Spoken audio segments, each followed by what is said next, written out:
Baik, selamat pagi anak semuanya. Oke. Masih semangat? Ya, baik. Sebelum memulai pelajaran kita hari ini dan seterusnya, terlebih dahulu kita nanti hari ini juga membuat yang namanya kesepakatan atau keyakinan kelas kita. Jadi artinya adalah ketika kita buat kesepakatan dan keyakinan kelas kita, ini adalah nanti jadi pedoman buat kita untuk kita taati. Karena ialah kesepakatan itu kita harus menaatinya sehingga timbul nanti yang namanya budaya positif di kelas kita. Ketika timbul budaya positif di kelas kita yang namanya budaya yang kita lakukan sehari-hari sesuai dengan keyakinan kita, bakalan pembelajaran sangat baik. Jadi itulah tujuan dari keyakinan kelas kita ini. Jadi harapan Bapak ketika kita sudah sepakat memilih atau memberikan saran tentang keyakinan kelas kita ini, nanti anak-anak diberikan satu kesempatan untuk memberikan keyakinan kelas apa yang akan kita jalankan. Jadi ketika kita berikan, itulah yang harus kita taati keyakinan ini sehingga nanti timbul yang namanya budaya positif. Paham anak-anak ini? Paham. Ya, jadi sekarang Bapak akan kasih kesempatan buat anak kami untuk mengisi satu lembar kertas apa saja keyakinan yang harus kita terapkan di kelas kita ini. Jadi satu orang bisa menulis atau mengasih saran satu keyakinan kelas kita. Oke, baik. Sekarang Bapak bagi kertasnya, harap ditulis sesuai apa yang ada di dalam kertasnya. Oke, sekarang kita bagi.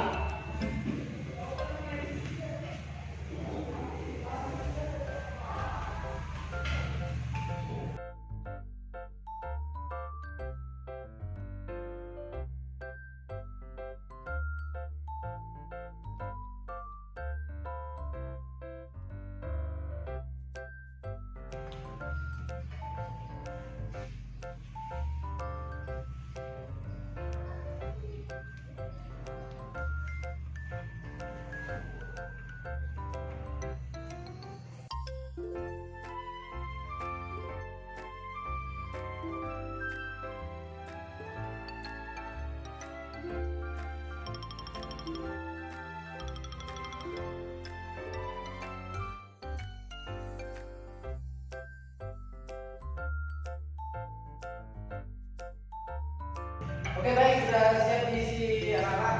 Kalau sudah siap diisi, sekarang kita menempel kertas kita di depan. Nanti kita lihat, kita kumpulkan semuanya ide, saran dan kesepakatan kelas kita yang akan kita jadikan nanti.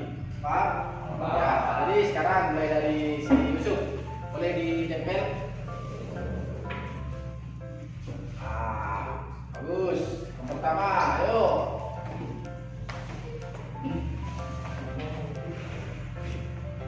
Iya. Silakan lanjut.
Baik, karena sudah terkumpul semua ide dari siswa tentang kesepakatan kelas kita, ada beberapa 13 ya. Jadi yang pertama, kami murid dan guru saling menyayangi. Yang kedua, kami murid semangat dalam belajar. Kami murid mengerjakan tugas. Kami murid berdoa sebelum memulai pembelajaran. kami murid berpakaian rapi di kelas, kami berdoa sebelum belajar, kami murid mengerjakan tugas tepat waktu, kami murid berdoa sebelum belajar, kami sopan kepada guru, kami guru murid saling menghargai, kami murid saling menyayangi, kami berpakaian rapi. Jadi dari ide atau masukan dari anak-anak kami semuanya, rupanya ternyata ada yang dobel. Jadi karena dobel kita jadikan jadi satu ya. Ini karena ada dobel kan, ide dari contohnya si Yusuf dobel dengan ini, jadi kita jadikan jadi satu. Baik, dari 13 tadi ternyata kita lihat ada kesamaan. Ya, jadi yang kesamaan kita jadikan jadi satu. Jadi yang kami, siapa yang bisa menyimpulkan kesamaan tersebut? Saya, Pak. Oke, apa saja itu? Kami murid berdoa sebelum memulai pelajaran. Oh ya, kami murid berdoa sebelum memulai pelajaran. Oh ya, ada dua ya. Yang pertama berarti kami murid berdoa sebelum memulai pelajaran. Ada lagi yang mau menyimpulkan yang sama? Nomor 2. Ada, Pak. Apa itu? Kami murid dan guru saling menyayangi, Pak. Oh ya, kami murid dan guru saling menyayangi. Ternyata kalimatnya sama dengan kami guru dan murid saling menghargai. Itu sama. Ya, jadi kita ambil satu. Kami murid dan guru saling menyayangi. Oke, nomor 3. Siapa bisa? Ya Pak, Ya, betul. kami murid sangat dalam belajar, semangat dalam belajar. Oke, kami murid semangat dalam belajar. Ya, di sini juga kami semangat dalam belajar. Artinya sama ya. Kami murid semangat dalam belajar. Baik, ada lagi kesamaan? Saya, Pak. Ya, apa? Kami murid mengerjakan tugas tepat waktu. Kami murid mengerjakan tugas tepat waktu. Kami murid mengerjakan tugas. Oh ya, sama artinya ya. Kami murid mengerjakan tugas dengan tepat waktu. Oke, nomor 5. Ada lagi kesamaan? Saya, Pak. Ya. Kami murid berpakaian rapi di kelas. Kami murid berpakaian rapi di kelas. Ya, kami berpakaian rapi ada. Oh ya, ada kesamaan. Ya, kami murid berpakaian rapi di kelas. Oke, ada lagi kesamaan dari yang 13 ini? Ada? Ada lagi? Ada, Pak. Oh, nggak ada lagi. Berarti dari yang ke-13 yang dibuat kesepakatan ini ternyata disimpulkan ada 5, ya? Ada 5 ya? Ya, Pak. Oke, baik. Jadi 5 ini adalah kesepakatan kelas kita. Nanti kita jadikan di ruangan kelas kita agar kita kesepakatan ini kita laksanakan seperti itu.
Oke, baik. Setelah kita sepakati kesepakatan kelas kita atau keyakinan kelas kita ada 5. Yang pertama, keyakinan kelas 11 TBSM yaitu kami murid berdoa sebelum memulai pelajaran. Yang kedua, kami murid saling menyayangi. Dan ketiga, kami murid Semangat dalam belajar. Yang keempat, Kami murid berjalan keras tepat waktu. baik. Dan yang kelima adalah kami murid berpakaian rapi. Sah? Sah. Karena ini adalah keyakinan kelas kita dan kesepakatan kita telah dirangkum menjadi 5 item. Jadi biar lebih sah sesuai kesepakatan, bila ada baiknya ditandatangani oleh ketua kelas. Baik, ketua kelas silakan disahkan. Resmi. Oke, tepuk tangan.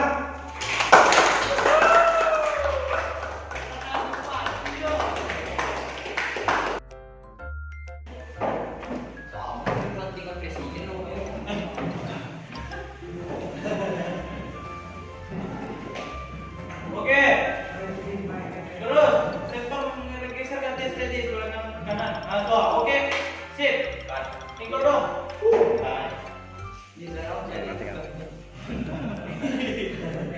Pasang motor aja dia.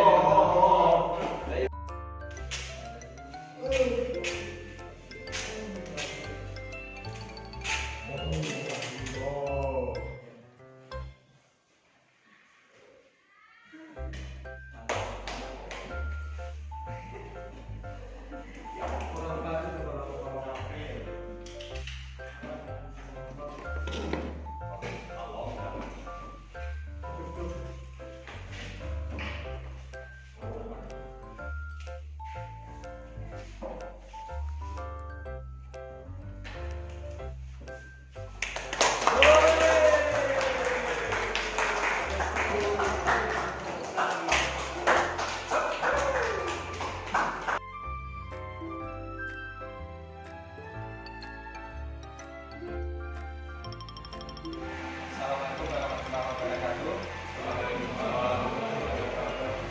Selamat siang, salam sejahtera bagi kita semua. Baiklah Bapak Ibu, terima kasih atas kehadiran Bapak Ibu. Pada hari ini kita ada sedikit bentuk aksi nyata dari yayasan kita yang sudah lulus di tahap calon penyerah angkatan 7 yang diadakan oleh Kementerian Pendidikan. Baiklah Bapak Ibu, di sini mungkin maksud dan tujuan dari rekan kita ini yang bernama Pak Nelson akan melakukan pemaparan terkait tentang budaya positif yang didapatkan selama mengikuti kegiatan calon penyerah. Mungkin hanya itu yang dapat saya sampaikan. Hanya maaf, waktu yang tepat kami persilakan kepada Bapak Nelson. Kepada Pak Nelson kami persilakan.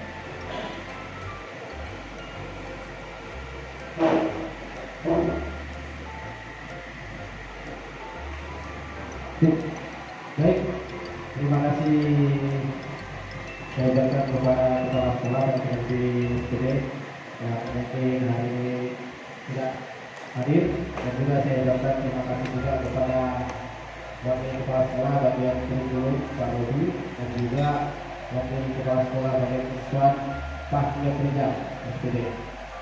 Nah, di sini sebelumnya saya akan menjelaskan tujuan dan maksud kegiatan saya ini adalah memaparkan sebagai ilmu yang saya dapat pada saat proses kegiatan calon guru penggerak. Nah, di sini juga ada terus aksi nyata memberikan apa yang didapat ketika melaksanakan pendidikan seperti itu. Baik, langsung saja. Sebelumnya juga saya di sini bukan menggurui Bapak Ibu, tetapi kita sama-sama seprofesi yang saling membantu dan saling mendorong, dan juga saling berbagi. Itu intinya.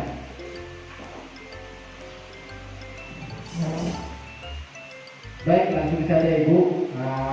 Ketika saya melaksanakan kegiatan CGP, kebetulan di sana ada juga yang namanya budaya positif yang saya paparkan, dan juga kalau bisa kita bersama-sama menerapkan budaya positif di sekolah kita ini, agar sekolah kita ini ada perubahan seperti itu. Mindset anak-anak yang kita rubah, mindset pola pikir yang kita dorong dalam diri anak-anak. Oke, baik, langsung saja. Di sini saya akan menjelaskan budaya positif. Jadi budaya positif ini adalah nilai-nilai positif yang ada dalam diri anak dan untuk dikembangkan. Dan apabila budaya tersebut tidak dilaksanakan anak tersebut, mereka tidak nyaman. Karena ini adalah suatu kebiasaan. Kebiasaan nilai-nilai positif, nilai-nilai universal. Kebiasaan tersebut ketika tidak dilakukan atau dilaksanakan, anak akan merasa gelisah. Jadi bagaimana cara kita sebagai guru menanamkan budaya positif kepada anak ini? Nah, itu judul utama. Jadi tujuan materi dari budaya positif ini adalah yang pertama, guru memahami pentingnya mengetahui kebutuhan belajar dan lingkungan yang memfasilitasi seluruh individu di sekolah agar dapat meningkatkan kompetensinya. Jadi sebenarnya guru kita harus memahami kebutuhan anak itu apa dan bagaimana cara kita mengambil metode untuk belajar pada anak sesuai dengan kebutuhannya, kebutuhan gaya belajarnya. Jadi bukan kebutuhan gaya hidup.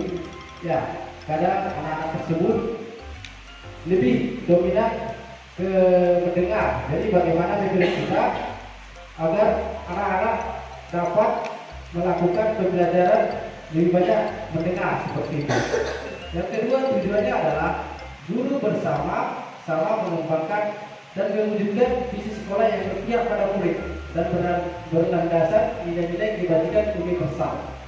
Jadi sebenarnya kita ini sebagai guru dan juga terutama di kurikulum 2013 itu sangat difokuskan yang namanya mengembangkan visi yang berpusat pada anak sesuai dengan kebutuhan anak. Jadi sebenarnya visi itu bukan sesuai dengan kebutuhan kita, bukan sesuai dengan kebutuhan guru ataupun sekolah, itu sesuai dengan kebutuhan anak. Itu sangat jelas diterapkan di kurikulum 2013. Yang ketiga adalah guru membangun budaya positif dengan menerapkan konsep disiplin dalam berinteraksi dengan murid. Nah, jadi caranya adalah kita menerapkan disiplin positif. Jadi apa-apa saja disiplin positif nantinya, sehingga disiplin tersebut membudaya, sehingga disebut dia namanya budaya positif. Oke, sebelum kita masuk ke pemahaman budaya positif, sebenarnya kita harus tahu dulu filosofi Ki Hajar Dewantara, karena itu adalah dasarnya. Yang pertama filosofi, ada beberapa filosofi di Ki Hajar Dewantara. Yang pertama itu adalah menuntut. Jadi kalau ingat kita sejarah, di mana sejarah Ki Hajar Dewantara, di sana ada katanya guru sebagai penuntut. Jadi kita adalah menuntut siswa, mengarahkan siswa. Dan sebagai penuntut kita harus sebagai contoh kepada siswa. Yang biasanya disebut guru adalah guru digugu dan ditiru. Jadi seperti itu. Yang kedua, kalau kita belajar tadi, filosofi Ki Hajar Dewantara itu adalah berpusat kepada siswa.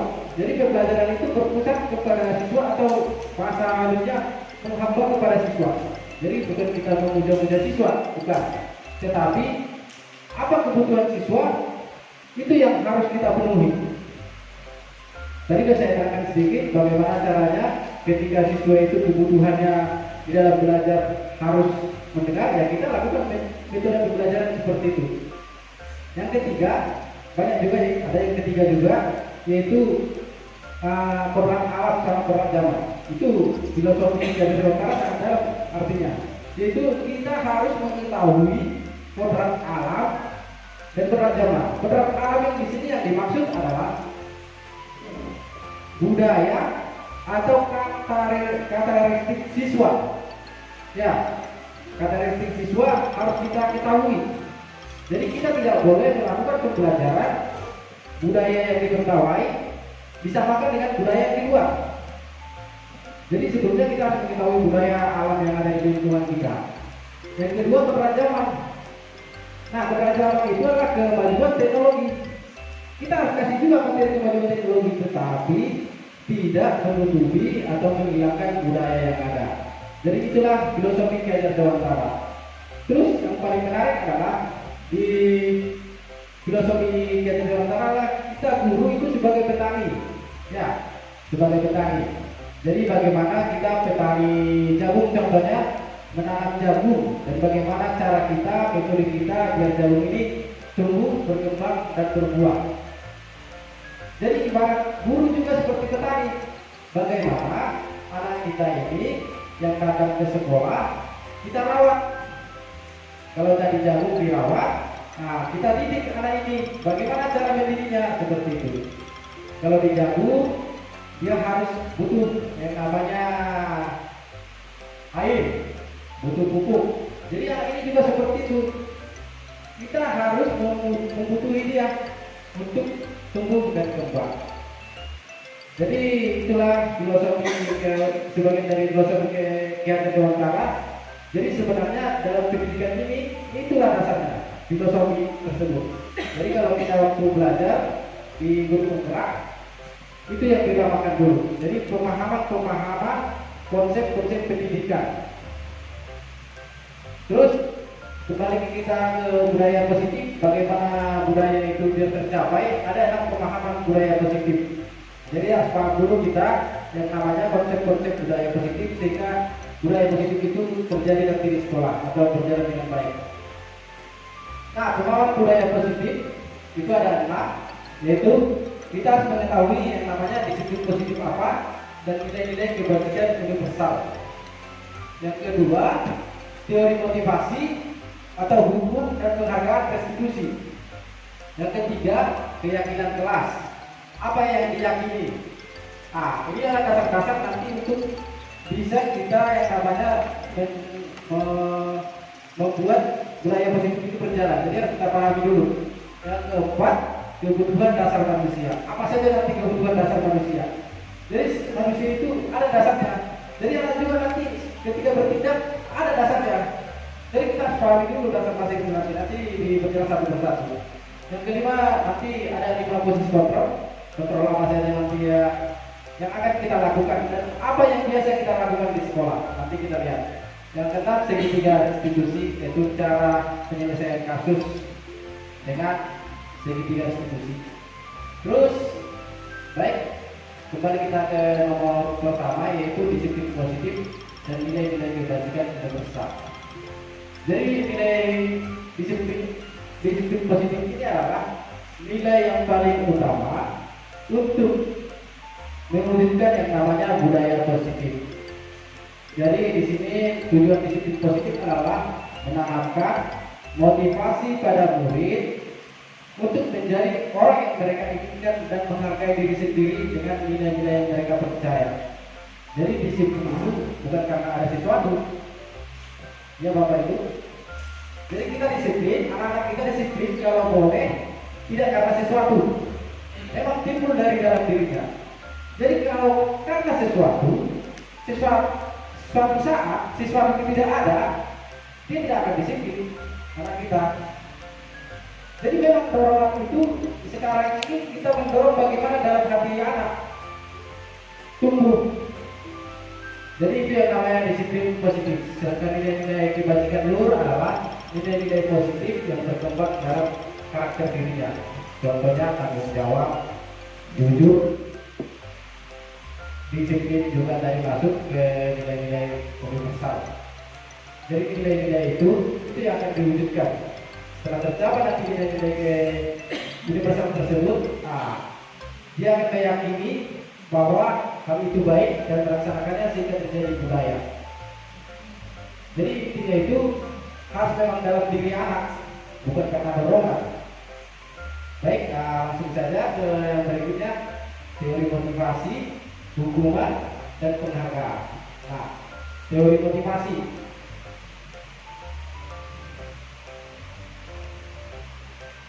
Kenapa kita melakukan sesuatu? Bapak Ibu, kenapa kita melakukan sesuatu? Anak-anak juga ketika bertindak, kenapa melakukan sesuatu itu? Kenapa dia bertindak? Apa karena ada sesuatu? Atau ada keinginan? Atau karena ada dorongan?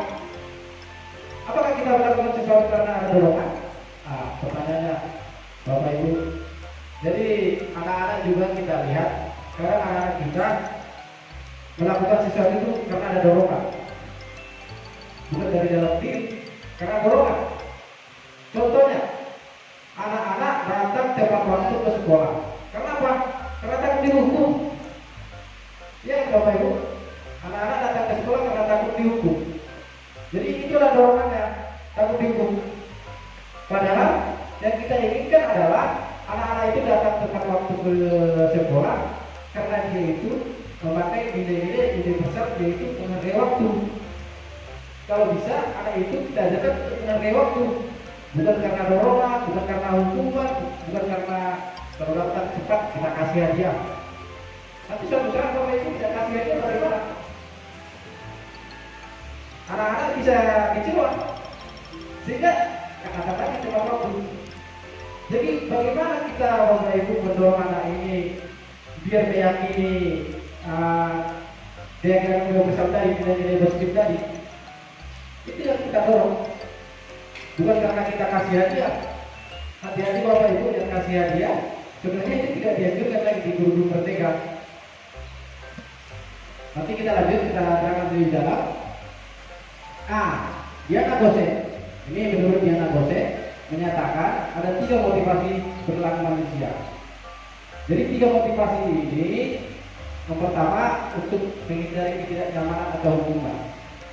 Ini yang sering kita lihat, ini yang sering dilakukan banyak manusia, bukan cuma siswa. Kita juga kadang-kadang seperti itu, saya juga kadang-kadang seperti itu, yaitu melakukan sesuatu itu motivasi saya adalah karena menghindari ketidaknyamanan atau hukuman. Jadi anak itu datang ke sekolah, ini juga nanti dihukum, jam rumput, push up. Jadi motivasi mereka datang cepat itu karena ini. Dan ini tidak akan bertahan lama Bapak Ibu, tidak akan bertahan lama. Ketika kita tidak menghukum, ya itu bakal tidak datang cepat. Jadi bagaimana cara kita untuk anak itu biar datang cepat atau disiplin? Yang kedua, motivasi manusia, perilaku manusia itu mendapatkan ibadah atau penghargaan dari orang lain. Jadi Bapak Ibu ada juga kita melakukan sesuatu itu karena imbalan. Imbalannya seperti apa? Dia dikasih nilai bagus. Nanti kalau saya lagi, tahu nanti dikasih duit sama guru saya. Ini juga motivasi yang kurang baik menurut Diana Gose. Karena ketika sesuatu itu tidak diberikan, dia akan kecewa. Contohnya, 3 hari saya cepat datang, 4 hari yang itu cepat datang, dikasih. Berikutnya, karena kita juga nggak sering juga kasih hadiah kan itu. Ketika dia tidak dikasih, dia berharap, dia pasti kecewa. Ujungnya besok, itu biasa aja. Jadi seperti itu. Jadi ada juga motivasi mendapatkan imbalan. Yang berikutnya, untuk menjadi orang yang mereka inginkan dan menghargai diri sendiri dengan nilai-nilai yang mereka percaya. Jadi dalam motivasi yang sebenarnya yang akan kita dorong kepada anak, yaitu bagaimana dia mempercayai nilai-nilai yang mereka percaya. Contohnya tadi ketika anak tersebut menghargai waktu, ya dimanapun dia itu bakalan cepat datang atau disiplin. Jangan di sekolah kita, setelah kerja juga nanti dia akan menghargai waktu, karena menghargai waktu itu yang dia percaya dan yakini. Mau tidak di perusahaan contohnya, mau tidak ada reward, mau tidak ada tambahan gaji, anak itu bakal cepat datang. Karena apa? Motivasi dia itu karena menghargai dirinya dan juga itu nilai-nilai yang mereka percaya. Contohnya tadi tepat waktu itu adalah menghargai waktu. Nah, jadi tugas kita Bapak Ibu sebenarnya sangat berat ya, karena yang pertama itulah yang sering dilakukan anak.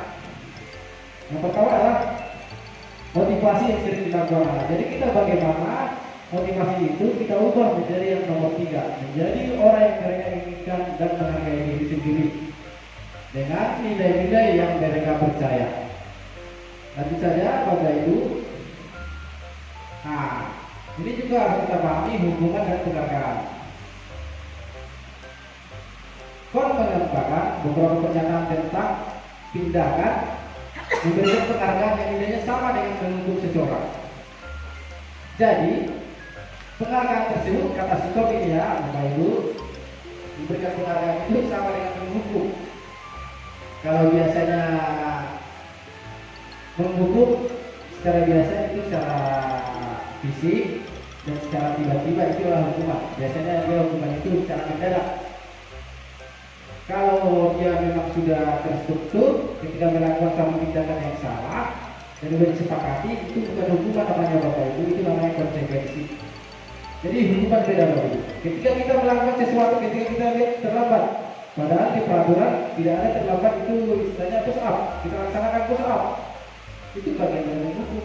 Dan itu sangat menyakitkan bagi anak, dan semuanya anak tidak bakalan terima. Dengan hal itu, dengan menghukum anak tidak akan terima. Jadi ketika dia tidak menerima, dia akan memberontak.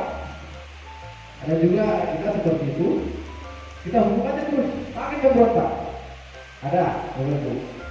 Nah, menurut Sikon, pengaruh penghargaan jangka pendek dan jangka panjang. Jadi penghukuman itu atau penghargaan tadi karena itu sama, cuma bedanya ada penghukuman secara fisik, ada penghargaan itu sebenarnya kata harusnya penghargaan, menurut Sikon itu sama juga dengan menghukum. Nah, ada pengaruh penghargaan jangka pendek dan jangka panjang. Jika kita menggunakan penghargaan lagi dan lagi, maka orang tersebut akan tergantung pada penghargaan yang diberikan serta jumlah motivasi dari dalam diri. Motivasi ini kita hanya untuk mendapatkan sesuatu, bergantung pada penghargaan yang diberikan, sehingga motivasi dalam dirinya tidak ada. Makanya juga Sikon tadi bahwa penghargaan sama dengan hukuman. Yang kedua menurut Sikon juga yaitu penghargaan tidak efektif. Kenapa tidak efektif? Suatu penghargaan adalah suatu benda atau peristiwa yang diinginkan yang dibuat dengan persyaratan. Jadi penghargaan itu pasti ada syaratnya dong. Kalau menurut kamu rajin ya ke sekolah, nanti saya kasih ini. Kamu datang tepat waktu, nanti saya kasih ini. Hanya jika ada melakukan hal itu, maka Anda akan mendapatkan penghargaan yang diinginkan. Hanya jika Anda melakukan hal itu. Jadi ketika tidak melakukan hal itu, tidak ada penghargaan. Nah, menurut Sikon lagi yang ketiga, yaitu penghargaan merusak hubungan. Jadi penghargaan itu sebenarnya merusak hubungan. Ketika seseorang diberi penghargaan atau dipuji di depan orang banyak, maka yang lain akan merasa iri. Ini anak kita dalam lokal, terlalu kita memberikan penghargaan, apalagi memberikan sesuatu karena hal sesuatu yang dilaksanakannya dan dilihat oleh teman-temannya. Teman-temannya otomatis akan iri. Oke, kalau dia menjadi motivasi yang baik. Kalau tidak, bagaimana? Dan sebagian dari mereka tidak akan menyukai orang yang diberikan penghargaan tersebut. Nah, biarkan aja lah dia aja. Karena biasanya orang jual itu aja. Besok juga mindsetnya begitu, tapi pergi jual aja. Jadi sehingga dia tidak dihargai. Karena reward ini terus kita berikan kepada orang yang investasi. Sehingga merasa anak itu tidak dihargai. Dia kecewa, dia marah. Paling dia aja yang juara satu, kan gitu. Nah, itu adalah penghargaan yang merusak hubungan. Karena juga saya sebelum masuk ke materi ini dulu saya sendiri belajar ini. Supaya saya sendiri juga kasih penghargaan seperti itu. Supaya ketika kita belajar dalam teori-teori Sikon, rupanya itu merusak hubungan. Yang berikutnya, menurut Sikon juga, yaitu penghargaan adalah penghukum. Penghargaan menghukum mereka yang tidak mendapatkan penghargaan, misalnya dalam sistem ranking. Mereka yang mendapatkan ranking kedua akan merasa dihukum. Jadi saya tidak dapat ranking satu gitu. Jadi dia sudah lemah, betul, kurang semangat. Terus yang berikutnya, memberikan penghargaan dan hukuman adalah hal yang sama. Itu kata skor. Karena keduanya mencoba mengendalikan perilaku orang. Jadi ketika kita memberikan penghargaan atau hukuman, kita mengendalikan mereka. Kita kasih sesuatu, kita kendalikan mereka untuk mencapai itu. Nah, bagaimana yang tidak kita kasih sesuatu? Berarti fokus kita belajar kepada satu orang saja. Fokusnya belajar kepada anak yang itu aja. Padahal tadi filosofi pendidikan sebelum diajar diwawancara kita berpusat kepada siswa, bukan untuk kepentingan siswa, bukan kepentingan satu orang saja. Nah, itu menurut psikolog. Jadi oke.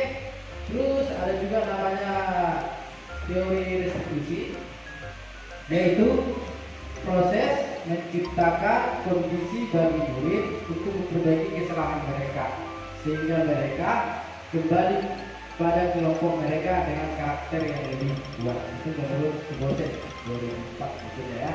Jadi restitusi itu adalah bagaimana cara kita ikut bersama-sama membantu siswa menyelesaikan masalahnya. Dan kondisi bagi murid untuk memperbaiki kesalahan mereka sehingga mereka bisa kembali pada kelompoknya, maksudnya kepada jati dirinya yang sebenarnya. Karena semua orang pasti ada yang salah. Dan juga kita judge mereka, katakan mereka atas kesalahan tersebut. Kita tahu. Jadi tugas kita adalah sebagai menggunakan restitusi ini adalah mengajak mereka merangkul bagaimana cara menyelesaikan masalah tersebut dengan keyakinan yang tadi. Apa aja keyakinan tadi? Ketika dia terlambat, ya kita panggil mereka contohnya, bukan kita samakan dia terlambat. Kenapa dia terlambat? Terus saya tanya, keyakinan apa yang kamu miliki tentang kedisiplinan waktu? Pasti nanti kalau masalah disiplin waktu, menghargai waktu kan gitu. Nah, bagaimana anak tersebut untuk menghargai waktu? Nah, jadi dia sendiri yang mencari solusi dari permasalahan tersebut, ya kita bantu gitu. Dengan tadi kan contohnya menghargai waktu tersebut, kita sebagai guru membantu, bukan menyalahkan bapak ibu. Itu menurut si dosen restitusi. Restitusi itu bukan menebus kesalahan, tetapi belajar dari kesalahan. Terkadang kita ketika dia kesalahan, kita buat sebagai pengganti kesalahan itu adalah hukuman. Setelah itu selesai, kita hukum dia selesai. Jadi besok-besok dia beranggapan bahwa saya udah dihukum kok, udah selesai masalah. Berarti besok diulangi lagi. Jadi bukan menebus kesalahan, tetapi belajar dari kesalahan tersebut, bahwa dia terlambat itu datang ke sekolah, jadi sehingga dia menyadari bahwa dia meyakini menghargai waktu itu adalah hal yang tepat. Jadi besok-besok dia tahu kalau waktu itu dihargainya seperti itu. Jadi kalau kita hukum sudah selesai, itu mencegah anak. Contohnya adalah kita suruh kutip sampah. Boleh kita suruh kutip sampah, tetapi bukan itu penyelesaiannya Bapak Ibu. Terus yang berikutnya adalah restitusi memperbaiki hubungan. Jadi anak tersebut memperbaiki hubungannya dengan dirinya sendiri, meyakini atau menyadari apa yang sudah dilakukan dan bagaimana cara mencari solusinya. Jadi bukan sekedar menghukum semuanya selesai. Kalau menghukum itu selesai, itu jangkanya pendek. Saat itu aja dia coba. Tapi kalau dia yakini yang tadi itu keselamatan menghargai waktu, dia sampai selama-lamanya dia akan percaya itu kalau dia menghargai waktu. Restitusi adalah tawaran. Jadi kita tawar dengan anak. Dalam arti kita tidak menyuruh anak-anak sesuai dengan keinginan kita. Kita tawar. Bagaimana cara memperbaiki dia? Agar kamu tidak terlambat lagi. Bukan langsung kita bilang, kamu terlambat, kamu harus begini. Bukan. Itulah restitusi. Jadi artinya itu dia timbul dari dalam dirinya untuk memperbaiki. Nah, restitusi menuntut untuk melihat ke dalam diri. Jadi ketika kita buat restitusi tersebut cara-cara tadi, dia sadar dalam dirinya apa yang sudah dilakukan.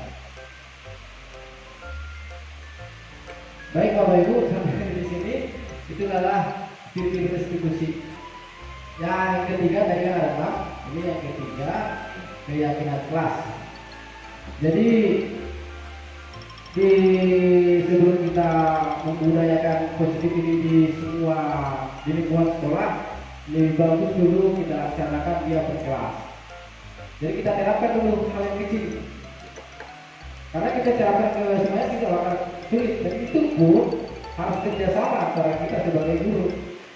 Tapi di kelas 1 mereka meyakini, di kelas yang berikutnya tidak yakin. Jadi istilahnya memang ada perubahan, tapi persentasenya sedikit itu. Nah, keyakinan kelas ini adalah itulah dari salah satu contohnya apa yang diyakini dalam dirinya atau nilai positif yang akan dilakukan. Jadi nilai-nilai kebajikan universal itu, nilai-nilai positif itu yang diyakini yang akan dilakukan. Nah, sebagai contoh pertanyaan, mengapa kita memiliki peraturan tentang penggunaan helm pada saat mengendarai kendaraan roda 2 atau motor? Roda 2 atau mobil. Jadi ini pertanyaannya, Bapak Ibu ada yang bisa jawab? Mengapa kita menggunakan helm? Pasti ada dua versi jawaban. Kenapa Bapak Ibu? Takut ditilang? Ada juga takut ditilang. Ada juga yang menyatakan saya pakai helm karena saya biar selamat. Jadi yang sebenarnya keyakinan yang dimiliki dia itu adalah keselamatan dalam diri sendiri. Jadi itulah yang namanya keyakinan. Bukan karena sesuatu apa yang diinginkan atau ketidaknyamanan atau hukuman tadi. Jadi artinya dia keselamatan dalam diri dan kesehatan. Itulah yang namanya keyakinan. Jadi di lokal juga boleh dibuat keyakinan kelas anak-anak tersebut.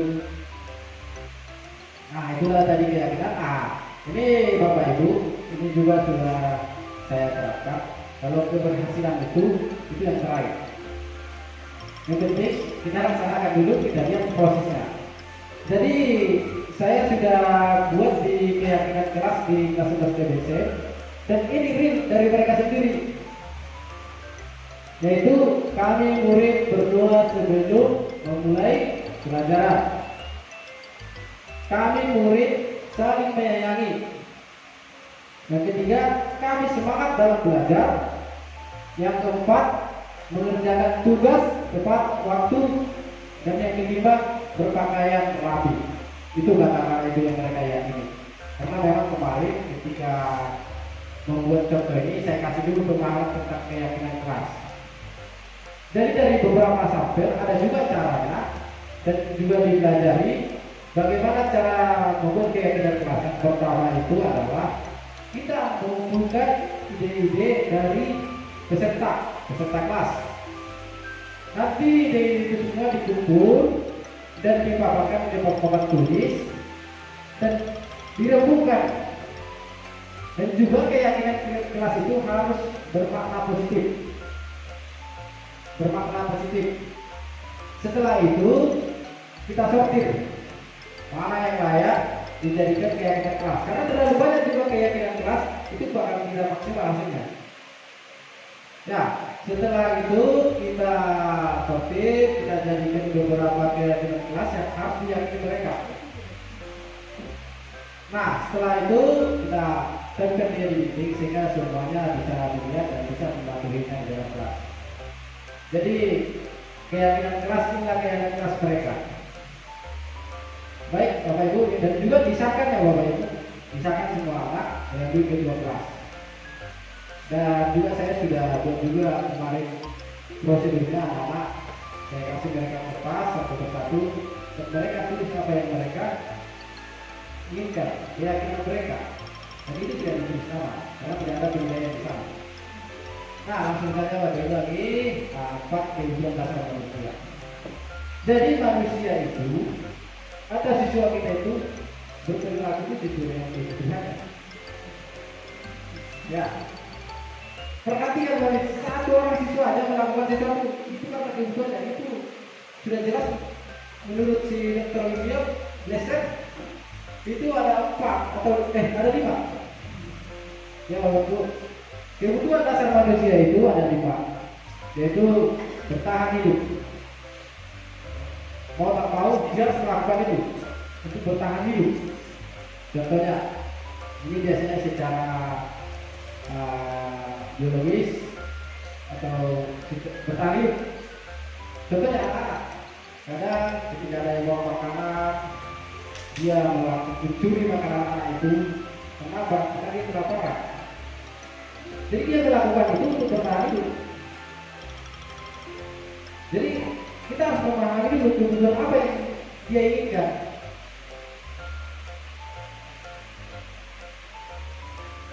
Yang kedua yaitu kasih sayang yang terasa diterima. Jadi anak tersebut melakukan sesuatu itu karena pengen diperhatikan.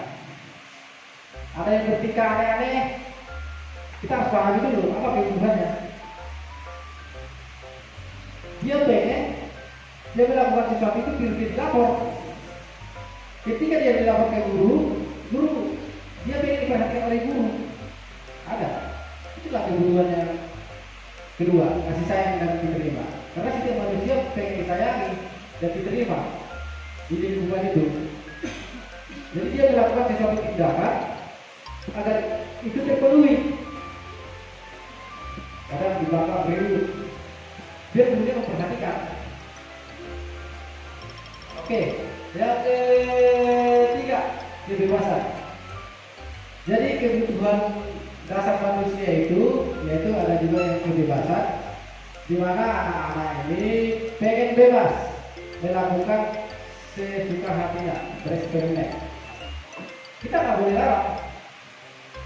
Dan inilah yang harus kita perhatikan sebagai guru. Anak tersebut bebas karena kebebasan itu adalah suatu kebahagiaan buat dia. Ya, jadi suatu anak bertindak, ada juga faktor dasarnya itu adalah kebebasan, pengen melakukan sesuatu. Yang keempat adalah kesenangan. Nah, ada anak-anak atau siswa melakukan sesuatu itu karena rasa ingin senang. Dia mengganggu sesuatu, temannya. Ketika temannya nangis, dia senang. Ada. Ketika dia ganggu anak-anak itu, agak lucu dia. Ketika dia merasa terganggu tersebut, dia anak itu lucu sehingga dia senang melihat orang kayak gitu. Jadi itu adalah dasar kebutuhan manusia. Jadi ada yang terakhir ada penguasaan. Ada juga ini siswa atau bukan siswa manusia di sini ya, tapi kita banyak ke siswa aja dulu. Siswa itu melakukan sesuatu penguasaan, ini dihargai. Saya hebat di sini. Jadi dia bertingkah sesukanya. Kenapa? Dia pengen kebutuhan itu penguasaan, dia ingin menguasai korban itu. Jadi kita sebagai guru juga harus memahami dasar-dasar kebutuhan dasar manusia. Itu ada di model di bawah itu. Jadi itulah kebutuhan dasar manusia menurut Dr. William. Bapak Ibu jelas, kalau Ibu ada pertanyaan? Oke, ini salah satu contoh Bapak Ibu. Ada suatu cerita, yaitu si Dimas sudah berumur 17 tahun. Dia senang kali ketika ayahnya mulai mengerjakan cara menyetir. Dia senang katanya. Setiap hari pekan dia berlatih menyetir mobil. Dia terlihat senang sekali berlatih sampai akhirnya dia bisa menyetir mobil dengan baik dan lancar. Ketika ibunya bertanya pada Dimas, apa yang membuat dia ingin bisa menyetir mobil? Ditanya, orang tua bertanya, apa yang membuat Dimas ingin bisa menyetir mobil? Dimas menjawab, aku merasa bangga dan keren. Ketika itu jawaban Dimas, berarti kebutuhannya adalah penguasaan. Seperti itu. Nah, berikutnya ketika Dimas menjawab pertanyaan tersebut, Dia bisa jalan-jalan naik mobil sama teman-temanku Pak, kayak gitu. Berarti dia pengen kasih sayang dan merasa diterima. Yang berikutnya, aku senang bisa pergi ke tempat-tempat yang disuka. Jadi setelah dia belajar naik mobil, dia bisa pergi kemana aja. Berarti kebutuhan di sana adalah kebebasan. Dan terus yang berikutnya adalah menyetir mobil itu seru. Kalau Dimas menjawab, saya pengen belajar mobil itu karena menyetir mobil itu seru katanya. Berarti dia di sana kebutuhan dasar yang dipilihnya adalah rasa kesenangan. Begitu juga di sekolah, anak-anak melakukan sesuatu itu karena ada kebutuhan dasarnya. Jadi kita harus mengetahui kebutuhan dasar apa yang akan anak itu bertindak. Intinya anak itu bertindak melakukan sesuatu baik itu positif maupun negatif karena pengen memenuhi kebutuhan dasarnya. Saya jelaskan dari satu persatu kebiasaan kasih sayang, kebebasan dan bertahan hidup. Nah, baik. Yang kelima, 5 posisi kontrol. Ini Bapak Ibu materi yang sangat seru. Kenapa? Karena mungkin saja apa yang kita rasakan selama ini kadang bertolak belakang dengan apa yang sebenarnya yang harus dicapai. Ya, yang pertama penghukum. Jadi posisi kontrol kita itu kadang-kadang kita melakukan yang namanya penghukuman. Dan ini adalah sangat gagal Bapak Ibu. Di dalam buku James Bond tadi, ini adalah gagal. Karena dia bukan membentuk karakter. Dia akan merusak karakter anak tersebut sehingga dia gagal. Jauh ketika dihukum, diberontak. Ini adalah level pertama penghukuman. Dan biasanya penghukuman ini, yang saya bilang tadi, kita melakukan sesuatu itu keinginan kita sendiri. Biar apa? Biar kesalahan yang kita buat itu selesai. Kesalahan yang kita itu terbayarkan, sehingga kita melakukan penghukuman. Dan itu pun penghukuman itu biasanya apa yang kita inginkan tidak berbeda waktu. Ah, itu secara fisik, Bapak Ibu. Mengancam juga melakukan penghukuman. Walaupun bukan fisik, tapi psikologisnya kena. Kita bentuk psikologisnya Bapak Ibu. Yang mengancam. Awas orang dia, hati-hati kau. Nilainya tidak. Jadi itulah bagian dari penghukuman. Jadi posisi kontrol yang pertama adalah yang kita harus hindari adalah penghukuman. Dan saya juga kadang-kadang ketika menjalankan ini, terkadang juga, waduh, kalau lagi hukum bagaimana ya? Tapi dalam teori menurut dari ahli menyatakan bahwa penghukuman itu ada kontrol yang gagal. Oke, lanjut yang kedua, posisi kontrol yang kedua yaitu hukum merasa bersalah. Jadi ini adalah lebih baik dari penghukum, tapi bukan dari lebih baik daripada semuanya. Ya, jadi kalau kita membuat merasa bersalah, kita itu anak itu merasa kecewa. Aduh, ini saya marah gara-gara saya. Jadi dia merasa bersalah. Biasanya rasa bersalah ini, teori ini, posisi kontrol yang kita lakukan adalah rasa kita tunggu. Bapak Ibu, anak, saya tadi datang ke lokalnya, Pak. Saya udah capek jalan kaki di ujung, supaya kalian gak hadir atau cabut. Jadi ketika kita bilang kayak gitu sama anak itu merasa bersalah. Merasa bersalah setelah mengecewakan gurunya seperti itu. Terus yang berikutnya teman. Nah, ini lebih baik lagi daripada merasa bersalah. Dan biasanya merasa teman kita kepada siswa itu. Dan biasanya bahasanya itu bahasa akrab. Jadi posisi kontrol yang ketiga ini kita merasa berteman dengan siswa itu semuanya bagus. Tapi ada nanti yang lebih bagus lagi. Dan biasanya kelemahan dari teman ini adalah dulunya contohnya sini Kak, biar saya bantu. Sudah susah. Merasa dekat. Dan kekurangannya apa? Ketika kita tidak membantu, suatu saat dia kecewa. Jadi maunya kita itu dia timbul dari dirinya, bukan karena dorongan tadi. Terus yang berikutnya pemantauan atau mengawasi. Jadi biasanya posisi kontrol pemantauan atau mengawasi, dia mengawasi anak ini sesuai dengan aturan yang ada. Ada juga Bapak Ibu melakukan ini, jadi dia melakukan sesuai dengan aturan yang ada, dikontrol anak itu dia tunggu peraturan. Oh ini masalahnya, konsekuensinya apa? Ini sebenarnya lebih bagus daripada teman dan bahasa masalah dan bukan. Kalau kita tidak bisa membuat kontrol pengawasi, kita pertama dari itu sebagai cepat. Karena tidak semua guru bisa melakukan kayak gitu. Jadi ada tahap-tahapnya. Jadi ketika kita memantau mengawasi, dia biasanya idealis. Gurunya idealis. Dia buku peraturan, apa kesalahannya, ya idealis. Lakukan seperti itu. Itu yang namanya dari konsekuensi. Nah, terus yang berikutnya, di mana posisi kontrol manajer. Nah, ini adalah posisi kontrol yang terakhir.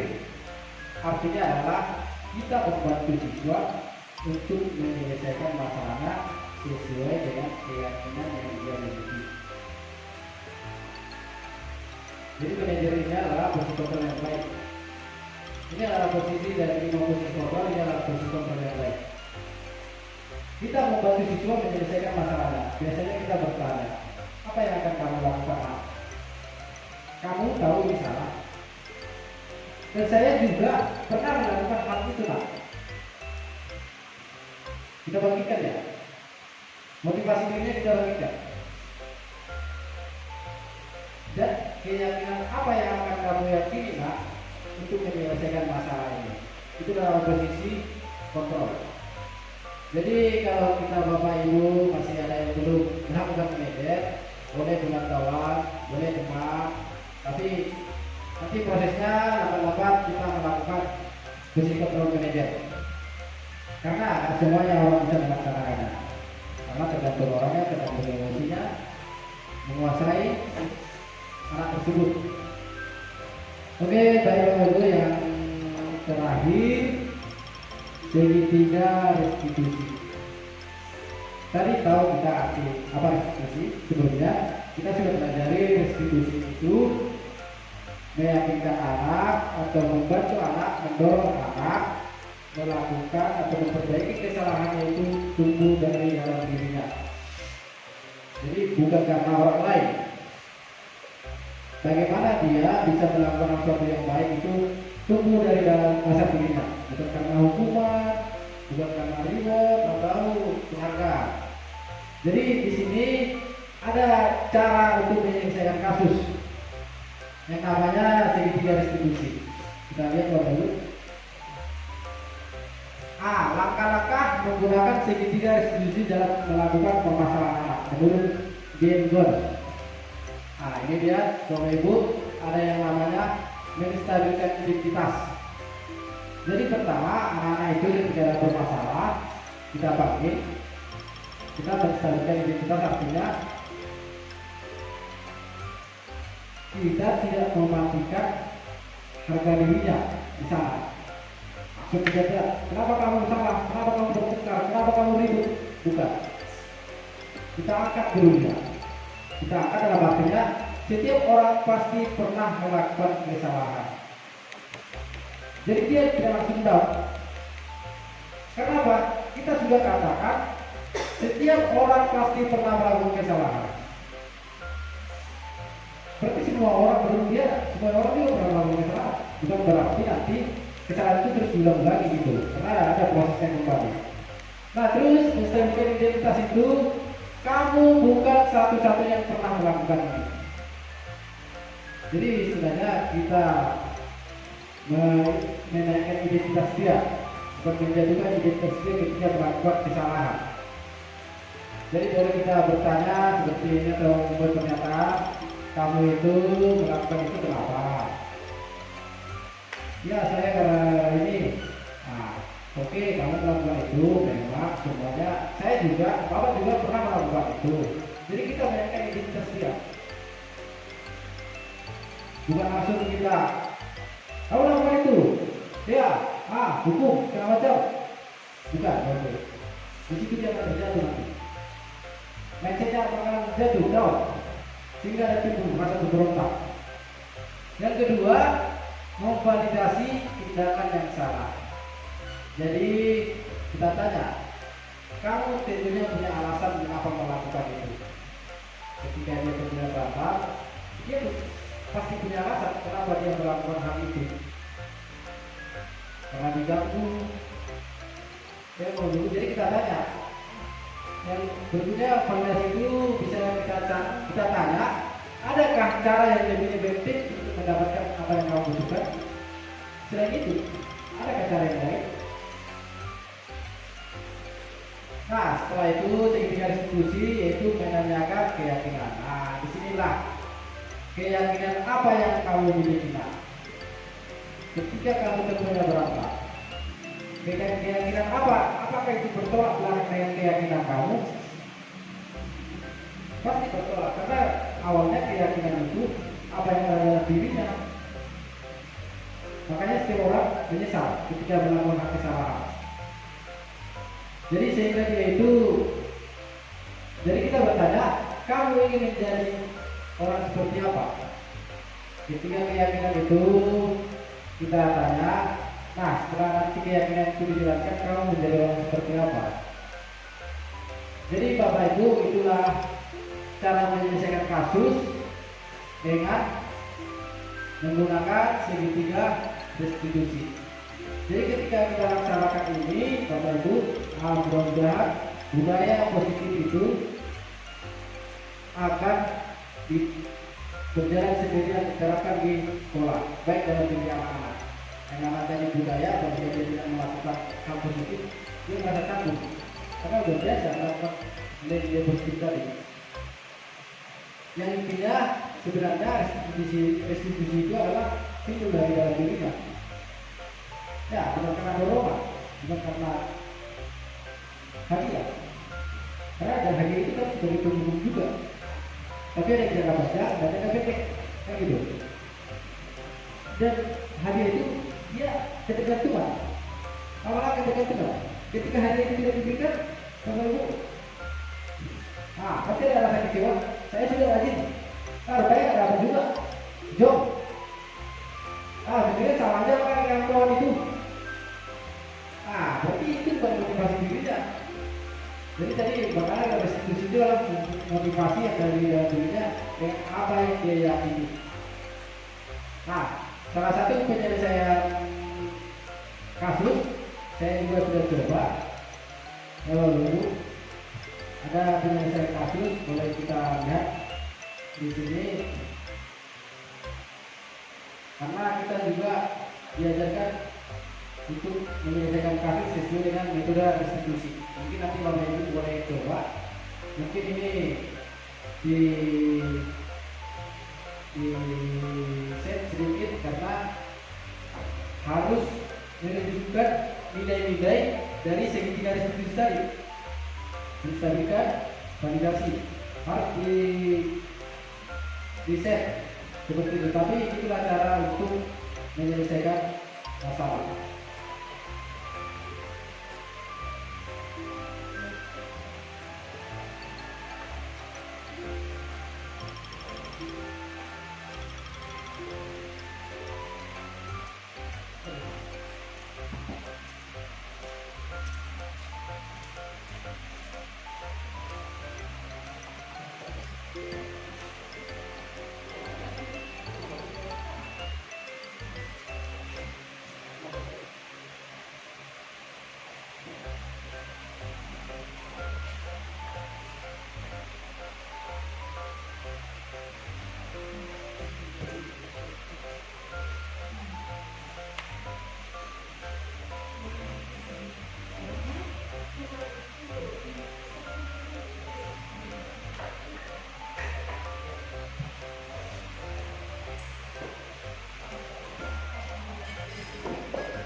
kostumnya.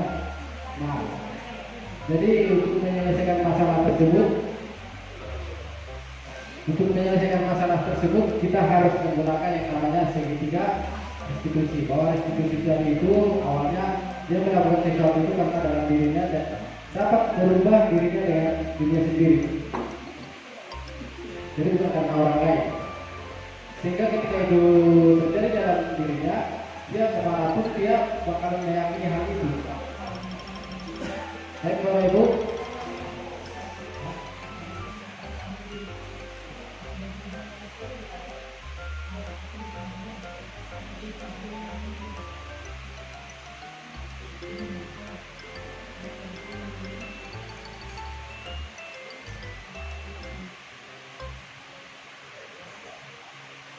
nah, restitusi adalah proses menciptakan kondisi bagi murid untuk memperoleh kesalahan mereka sehingga mereka bisa kembali pada kelompok dirinya sendiri. Nah, tahapannya adalah yang pertama dari tahapan segitiga restitusi, menstabilkan identitas, yang kedua memvalidasi, yang ketiga adalah menanyakan keyakinan. Nah, cara ini kita laksanakan untuk menyelesaikan kasus. Nah, kasus pertama yaitu saat pelaksanaan pembelajaran berlangsung, Yusuf dan Abu bertengkar dalam kelas. Sebagai guru, saya harus menyelesaikan masalah tersebut dengan baik dan menggunakan tahapan segitiga restitusi. Dia bertengkar dalam lokal. Jadi kita panggil mereka ke dalam kantor, kita menyelesaikan. Nah, jadi kita selesaikan. Yang pertama tadi menstabilkan dan kasih menstabilkan identitas anak tersebut bahwa ketika bertengkar bahwa juga melakukan hal itu, pernah melakukan hal itu seperti itu. Ini karena suaranya videonya kurang, biar saya jelaskan aja. Jadi seperti inilah cara kita untuk menyelesaikan anak-anak, menyelesaikan kasus. Bukan menghukum lagi Bapak Ibu, sesuai dengan teori ahli tadi. Kita menanyakan apa yang menjadi permasalahan yang menimbulkan pertanyaan itu kenapa? Karena tadi kita ketahui kebutuhan dasar manusia ada 5. Karena mereka melakukan itu karena mereka ingin kebahagiaan, ingin merasa dihargai. Dia melakukan hal tersebut.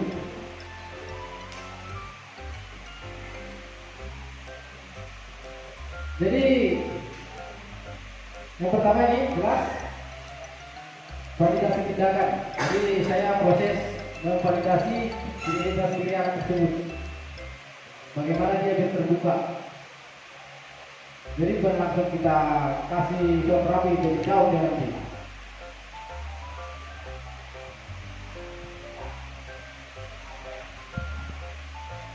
Sayangnya suaranya kurang jelas, tapi saya di sini lagi validasi tindakan melakukan teori-teori restitusi tadi.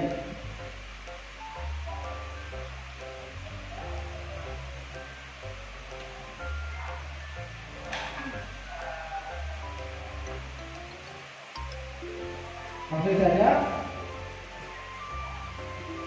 menanyakan keyakinan. Nah, di sini kita tanyakan keyakinan, apakah tindakan mereka itu sesuai dengan keyakinan yang mereka percayai? Ya. Apakah mereka itu satu keyakinan mereka? Pasti jawabannya tidak. Jadi apa keyakinan mereka? Dan bagaimana cara keyakinan tersebut mereka jalankan? Jadi kita bukan mengungkit itu terus permasalahan tersebut. Kita bukan mengkorek sedalam-dalamnya lalu selesai. Jadi cara menyelesaikan kita menanyakan keyakinan mereka terakhir nanti. Apakah itu sesuai dengan keyakinan anak tersebut atau tidak? Kadang anak-anak ini melakukan sesuatu itu tidak terkontrol dalam dirinya, tiba-tiba saja. Nah, itulah dulu dari keyakinan kita harus, tadi juga saya terangkan di teori-teori keyakinan universal bahwa hal itu jika dijalankan, akan timbul budaya positif nantinya.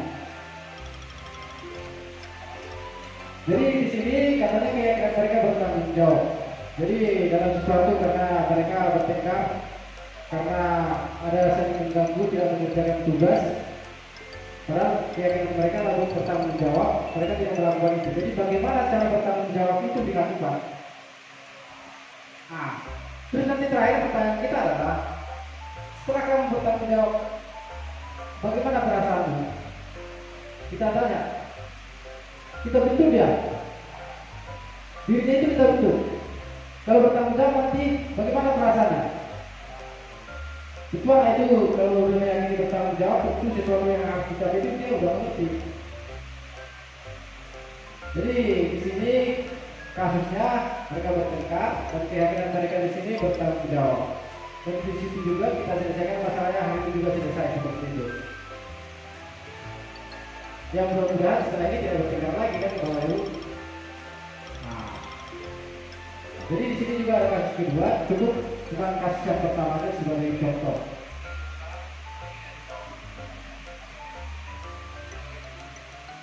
Nah, ada beberapa penyelesaian masalah, tapi kita menggunakan yang namanya segitiga restitusi tadi untuk menyelesaikan kasus tersebut. Oke, sama saja Bapak Ibu. Di sini untuk mencapai budaya positif tadi sudah saya paparkan, dan sampai di situ saja pemaparan saya. Dan apabila Bapak Ibu ada yang mau bertanya tentang budaya positif, saya persilakan Bapak Ibu. Saya kasih kesempatan Bapak Ibu untuk bertanya. Terima kasih. Baik.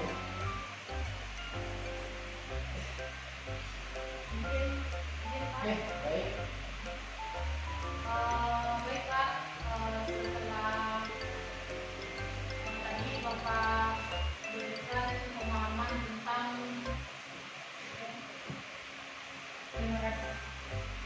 terima kasih atas kesempatannya Pak. Seperti yang Bapak jelaskan tadi ada 6 pemahaman budaya positif dengan segitiga restitusi. Mungkin ini juga sering terjadi ya Pak, permasalahan. Terutama saya mengajar bidang studi PJOK. Contoh kasus yang sering terjadi pada saat PBM itu mungkin kebanyakan siswa beralasan tidak memakai seragam olahraga. Ini yang sudah berlarut-larut saya lihat, masalah yang saya alami sebagai guru PJOK-nya. Dan saya juga sebelumnya menerapkan salah satunya yaitu memberikan hukuman kepada siswa. Mungkin 2 kali 3 kali pertemuan itu ada beberapa yang tidak memakai pakaian lengkap olahraga. Saya kasih hukuman dan kemudian saya merasa jenuh juga Pak. Dan jerahnya terhadap anak juga tidak ada. Kebanyakan juga seperti yang Bapak jelaskan tadi, ada rasa marah juga, ada juga rasa bertentangan juga pada siswa tersebut. Lalu akhir-akhir ini saya juga mencoba lagi untuk memberi pemahaman. Saya juga sudah mencoba, mungkin ada beberapa yang saya coba itu ada di salah satunya dari segitiga restitusi ini. Saya menanyakan, apa sih sebenarnya yang kamu inginkan dalam PJOK itu? Saya menanyakan, apakah kita hanya belajar teori, apakah kamu ini belajar praktek atau ini bermain di luar? Dan saya telah beri pemahaman seperti itu. Dan beberapa anak alasannya, ya Bu, karena baju saya hilang. Kemudian yang saya jadi pertanyaan, yang ingin saya tanyakan di sini, apa lagi solusi kita? Hukuman sudah kita berikan dan restitusi ini juga sudah coba saya jalankan. Mungkin namanya di sini saya lebih, sebelum saya mengenal restitusi ini ya Pak, mungkin saya yang berikan teman. Apa lagi solusinya buat kamu? Dan saya coba juga cari jalannya, tapi ya itu alasannya uang saya nggak ada. Apa lagi tindakan saya sebagai guru PJOK untuk memotivasi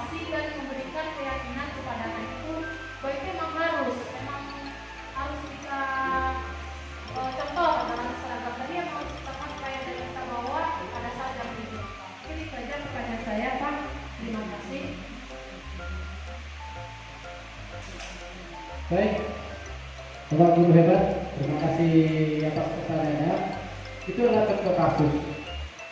Tadi kita dengar bahwa pelajaran PJOK anak ini kadang-kadang atau keseringan tidak bawa baju olahraga, padahal sudah diingatkan dan juga sudah kita melakukan perlakuan agar besoknya dilaksanakan lagi. Nah, ketika kita mengukur seperti teori tadi, itu dia melaksanakan saat itu saja.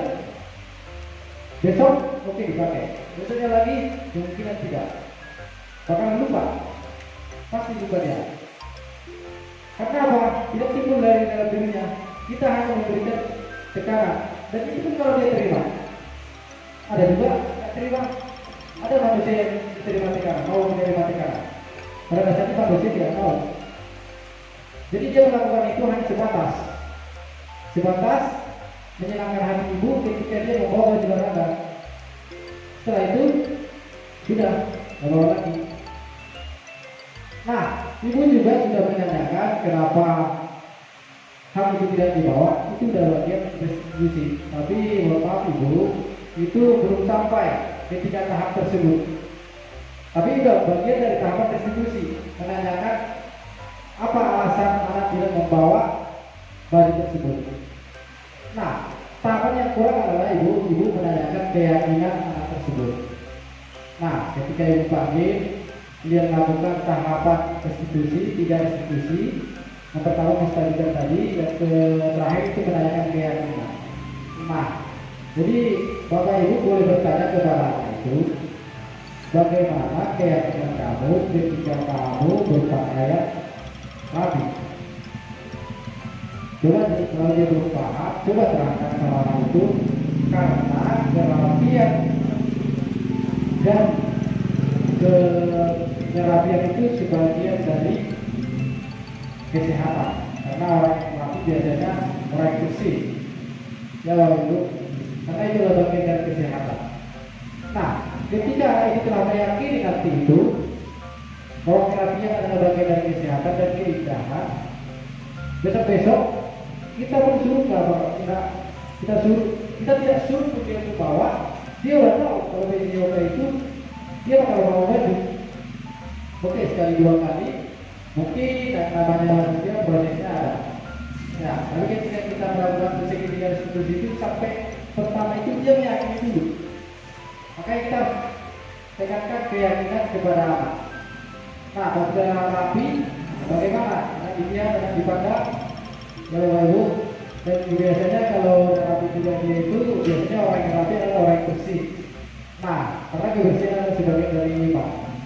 Jadi ketika dia percaya hal itu, nah, dia akan melakukan. Jadi itu intinya restitusi itu adalah dalam diri anak yang kita bentuk. Karakter anak itu yang kita bentuk. Dia muncul karena dari dasar diri anak, bukan karena dari tekanan tadi. Bisa sebutkan kalau apabila ada tekanan itu jangka pendek, saat itu saja dia melakukan hal itu. Tapi kalau dia meyakini dalam dirinya, ya selamanya dimanapun berada, dia akan percaya itu dan melakukannya di mana saja dan kapan saja. Seperti itu ibu. Baik ibu, ada lagi ya, cukup jelas Bapak Ibu. Oke, ada lagi Bapak Ibu bertanya atau menambahkan? Kalian? Oke, pas Bapak Ibu, terima kasih atas waktunya kita berbagi dan juga nanti kita juga saling membantu, saling mendorong seperti filosofi dari Dia dan Dewantara. Ya, kita melaksanakannya itu berpusat semuanya untuk kepentingan siswa, bukan kepentingan kita, bukan kepentingan masyarakat, kepentingan siswa itu sendiri. Jadi dia timbul karena memang dari dasar dalam dirinya, bukan karena dorongan, hukuman dan penghargaan. Dan itu cukup jelas dari Bapak Ibu saya sampaikan bahwa 3 tahap untuk mencapai budaya positif tadi. Ya baik Bapak Ibu, terima kasih waktunya. Mohon maaf apabila ada kata yang salah, kata yang janggal yang saya ucapkan. Saya mohon maaf dan saya ucapkan dan mengakhiri kegiatan ini. Saya ucapkan terima kasih. Terima kasih Bu.